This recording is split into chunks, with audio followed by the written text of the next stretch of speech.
টাইমিটৰ দৰ্শকসকলৰ বাবে এই মুহূৰ্তত লৈ আহিছোঁ এটা ডাঙৰ খবৰ যিকোনো মুহূৰ্তত গ্ৰেপ্তাৰ হ'ব পাৰে সৈয়দা হামিদ কিয়নো দেখিবলৈ পোৱা গৈছিল ৰাজ্যত চলি থকা অবৈধ দখলকাৰীক উচ্ছেদ কৰা সন্দৰ্ভত সৈয়দা হামিদে কেতবোৰ গুৰুত্বপূৰ্ণ মন্তব্য কৰিছিল যিসমূহ মন্তব্য কেতিয়া ইছলামিক ৰহনখনৰ অভিযোগ উত্থাপন হৈছে আৰু তেনে পৰিপ্ৰেক্ষিতত সৈয়দা হামিদৰ বিৰুদ্ধে এইবাৰ ৰাজ্যত দাখিল কৰা হৈছে এজাহাৰ আৰু যিকোনো মুহূৰ্তত সেই এজাহাৰৰ ভিত্তিত সৈয়দা হামিদক গ্ৰেপ্তাৰ কৰাৰ সম্ভাৱনীয়তা প্ৰকট এই ডাঙৰ খবৰটো টাইমিটৰ দৰ্শকসকলৰ বাবে এই মুহূৰ্তত লৈ আহিছোঁ যিকোনো মুহূৰ্তত গ্ৰেপ্তাৰ হ'ব পাৰে সৈয়দা হামিদ এই মুহূৰ্তৰ এটা গুৰুত্বপূৰ্ণ খবৰ টাইমিটৰ দৰ্শকসকলক জনাইছোঁ সৈয়দা হামিদৰ বিৰুদ্ধে ৰাজ্যত দাখিল কৰা হ'ল এজাহাৰ মঙ্গলদৈ থানাত সৈয়দা হামিদৰ বিৰুদ্ধে এজাহাৰ দাখিল কৰা হৈছে ৰাজ্যত চলি থকা উচ্ছেদ অভিযান সন্দৰ্ভত কেতবোৰ মন্তব্য কৰিছিল সৈয়দা হামিদে মঙ্গলদৈ মহাবিদ্যালয়ৰ অধ্যাপিকা ৰূপা ৰাণী ভূঞাই দাখিল কৰিছে এজাহাৰ অবৈধ দখলকাৰীক অসম চৰকাৰে কৰা উচ্ছেদক ইছলামিক ৰহনখনৰ অভিযোগ সৈয়দা হামিদৰ বিৰুদ্ধে আৰু ভাৰত চৰকাৰে সৈয়দা হামিদক প্ৰদান কৰা পদ্মশ্ৰী সন্মান ঘূৰাই দিয়াটো অধ্যাপিকাগৰাকীয়ে বিচাৰিছে যিকোনো মুহূৰ্তত এই এজাহাৰৰ ভিত্তিত গ্ৰেপ্তাৰ হ'ব পাৰে সৈয়দা হামিদ এটা ডাঙৰ খবৰ এই মুহূৰ্তত টাইমিটৰ দৰ্শকসকলক জনাই আছোঁ কিয়নো শেহতীয়াকৈ দেখিবলৈ পোৱা গৈছে ৰাজ্যত চলি থকা এটা বিষয় সেয়া হৈছে অবৈধ দখলকাৰী উচ্ছেদ আৰু বাংলাদেশী বিতৰণ তেনে পৰিপ্ৰেক্ষিতত এই সমগ্ৰ বিষয়টোক লৈ ৰাজ্যজুৰি সমগ্ৰ বিষয়টোক লৈ তুলপাৰ লাগি আছে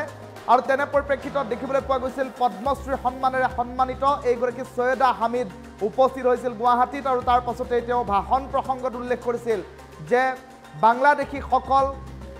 অসমত কিয় থাকিব নোৱাৰে এনেধৰণৰ কেতবোৰ বিতৰ্কিত মন্তব্য কৰিছিল যি মন্তব্যক লৈ ৰাজ্যৰ প্ৰতিটো প্ৰান্তত এক প্ৰকাৰ উত্তপ্ত পৰিৱেশে বিৰাজ কৰিলে আৰু তাৰ পাছতে সমগ্ৰ বিষয়টোক লৈ চৰ্চা ধাৰাবাহিকভাৱে অব্যাহত আছে আৰু তেনে পৰিপ্ৰেক্ষিতত এই বিষয়টোক লৈ মঙ্গলদৈ মহাবিদ্যালয়ৰ অধ্যাপিকা ৰূপা ৰাণী ভূঞাই মঙ্গলদৈ আৰক্ষী থানাত দাখিল কৰিছে এজাহাৰ অবৈধ বেদখলকাৰীক অসম চৰকাৰে কৰা উচ্ছেদক ইছলামিক ৰহন সানিবলৈ চেষ্টা কৰা সৈয়দা হামিদৰ বিৰুদ্ধে এতিয়া এজাহাৰ দাখিল কৰাৰ বাতৰি আহি পৰিছে আৰু সমান্তৰালকৈ ভাৰত চৰকাৰে পদ্মশ্ৰী সন্মানেৰে বিভূষিত কৰা এই সন্মানো সৈয়দা হামিদে উভতাই দিব লাগে বুলি এক প্ৰকাৰ দাবী উত্থাপন কৰিছে মঙ্গলদৈ মহাবিদ্যালয়ৰ অধ্যাপিকা ৰূপা ৰাণী ভূঞাই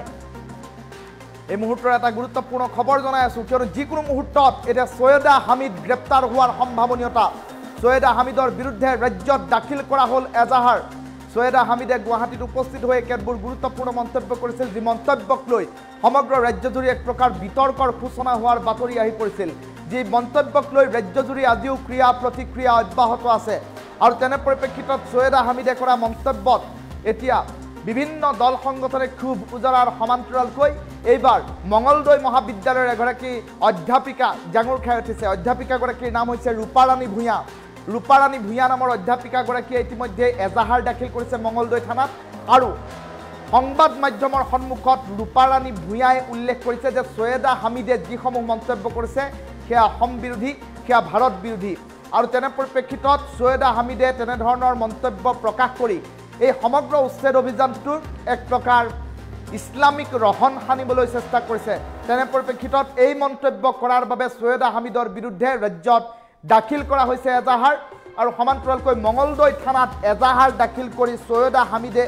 হামিদৰ এই মন্তব্যৰ বিৰুদ্ধে ৰূপা ৰাণী ভূঞা সৰব হৈ পৰাৰ বাতৰি এই মুহূৰ্তত আহি পৰিল গোটেই অসমতে অবৈধ বেদখল উচ্ছেদৰ যিটো প্ৰক্ৰিয়া চলি আছে আইনসন্মতভাৱে বিধিসন্মতভাৱে যিটো চলি আছে সেই প্ৰক্ৰিয়াটোক বাধা দিয়াৰ কাৰণে তেওঁলোকে বিভিন্ন পৰ্যায়ত কেম্পেইনিং চলাই আছে আৰু তাৰে এটা মানে অংশ হিচাপে তেওঁলোকে গুৱাহাটীত এই মিটিংখন পাতিছিলে তাৰপিছত তাত আৰু তেওঁলোকে ইয়াত এটা কমিউনেল কালাৰ দিব বিচাৰিছে যে মুছলিমছ আৰ টাৰ্গেটেড কিন্তু আচলতে সেইটো নহয় আৰু সেইটো কৈ আমাৰ অসমৰ মুখ্যমন্ত্ৰী মহোদয়ৰ লগতে অসম চৰকাৰ আৰু আমাৰ অসমৰ ৰাইজকো এটা অপমান কৰাৰ নিচিনা হৈছে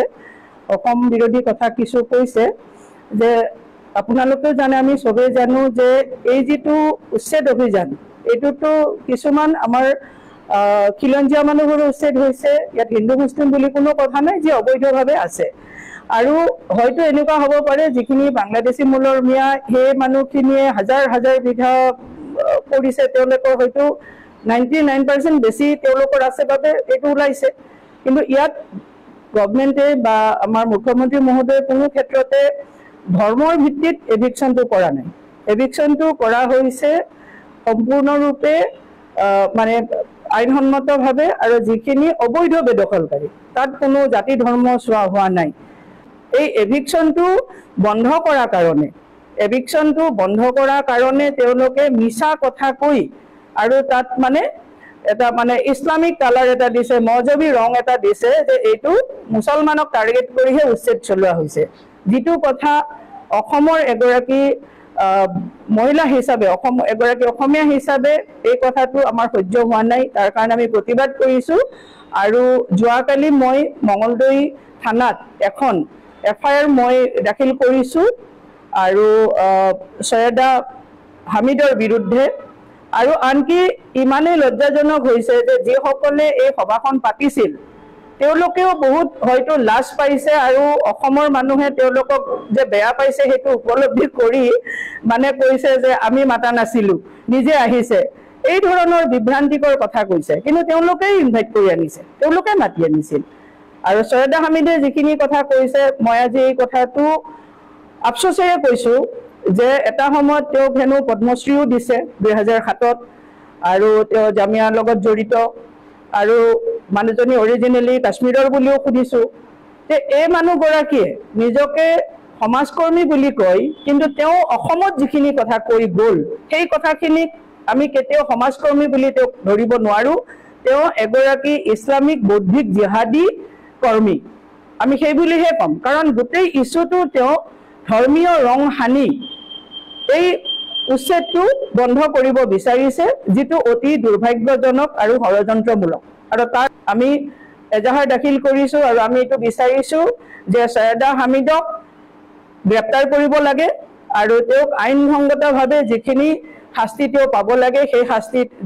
যোগ্য শাস্তিটো পাব লাগে তেওঁ যে পদ্মশ্ৰী পুৰস্কাৰ পালে বুলিয়েই যিকোনো কথা কৈ ফুৰিব সেইটো নহয় পদ্মশ্ৰী পুৰস্কাৰ পোৱা মানুহ ব্যক্তি এগৰাকীয়ে যিখিনি কথা ক'লে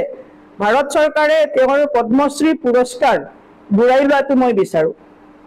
অতি মৰ্যাদা হানিকাৰক কথা গোটেই অসমতে অবৈধ বেদখল উচ্ছেদৰ যিটো প্ৰক্ৰিয়া চলি আছে আইনসন্মতভাৱে বিধিসন্মতভাৱে যিটো চলি আছে সেই প্ৰক্ৰিয়াটোক বাধা দিয়াৰ কাৰণে তেওঁলোকে বিভিন্ন পৰ্যায়ত কেম্পেইনিং চলাই আছে আৰু তাৰে এটা মানে অংগ হিচাপে তেওঁলোকে গুৱাহাটীত